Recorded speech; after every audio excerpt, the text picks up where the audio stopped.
Joe, another week off in a stop-start season, but a huge month ahead as we enter the business end of the championship.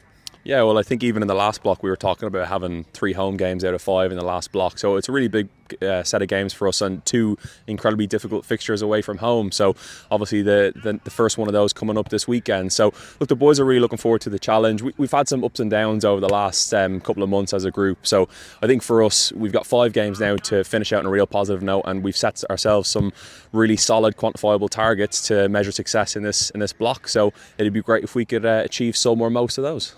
Going back to that Calder game, an ugly win despite the 5 points. I'm sure plenty of work on since that. Yeah, it was definitely an ugly game. I think it started a little bit loose for us and we made a couple of changes. So it was good for us definitely to see different combinations, which was definitely the target of that game, to see what sort of different variables we have within the group and give ourselves an idea of what selection might look like over the next couple of weeks. But look, really pleased for the guys that they scrapped that out. And look, they got the 5 points at home. It was a little bit tighter at the end than we would have enjoyed and a couple more errors than we would have liked. But at the end of the day, it's a 5-point win. It's what we wanted at the start of the game. Team news then, and Will Trewin returns in what must be a welcome boost, and Charlie McKay, who also starts again, Josh King starts again, and a certain Cornish Pirates legend in Mr. Andrew returning on the bench to cover the front row. Yeah, well, you've already named in the first 3 guys there like massive additions to the group. They add their own individual flair to it. They're a big part of what we do, and I think for us it's really positive and pleasing to be able to integrate them back into the group so quickly. So we're very pleased with the selection we have going out there. We think it's one that can get us a result, and then obviously look, we're very happy to have Jackie back involved. I think we've had a couple of tough knocks in that area, and obviously it's been good to give Ben Woodmansey a go in the last couple of games, give him some exposure at such a young age. But to be able to bring in such an experienced prop into that group, we've got plenty of faith that Jackie's going to be able to give us an output on the weekend, and after playing a lot of rugby this year, he's going to be ready to go. Coventry are our opponents this weekend. Then just heard Gav in the huddle talking about how fired up they could be from what was a great day for us against them earlier on in the season. They've maybe not had the season they'd have hoped for, but still right up there in the table, and they'll be a tough opponent on the plastic pitch in front of a big home crowd, I'd imagine.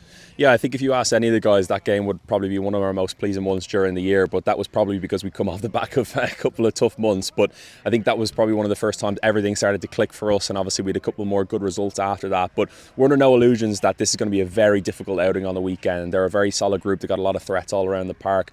We've prepared for those, spent a lot of time looking at them. We've put what we think is a really solid plan in place to, I guess, negate their strengths and try to capitalise on some of the opportunities. So for us, obviously the detail and the clarity is important, but the intensity and the energy we arrive with is in a way more important. We've got to be so elevated for this. We've got to be emotionally, mentally ready to go, and we've got to tear into it from the start.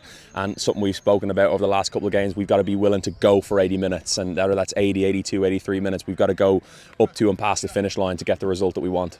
Just finally mentioned it at the start, being into the business end of the season and having 3 of those last 5 games at home, but how important would an away win be this weekend with then 3 of our last 4 at home? Oh, it'd be massive. I think in the last block we were 21 points from 25, so on paper we're really pleased with that. Obviously a difficult game at Bedford, but look, for us, 3 games at home, if we could achieve definitely wins and hopefully a little bit more in those games and pick up a couple of points on the road, especially a win, that would be massive for this group. I think that race for sort of top 4 is still tightly contended between sort of 2nd and 6th place, so we know the opportunity is there for us to finish pretty high up the table if we can achieve some results both on the road and at home. But it's going to take a whole squad effort. It's going to take everyone to dig in really deep. So for us, it starts this weekend. We've got to travel well, turn up well on the day, and then hopefully we can achieve the points that we want and can achieve at home later in the block.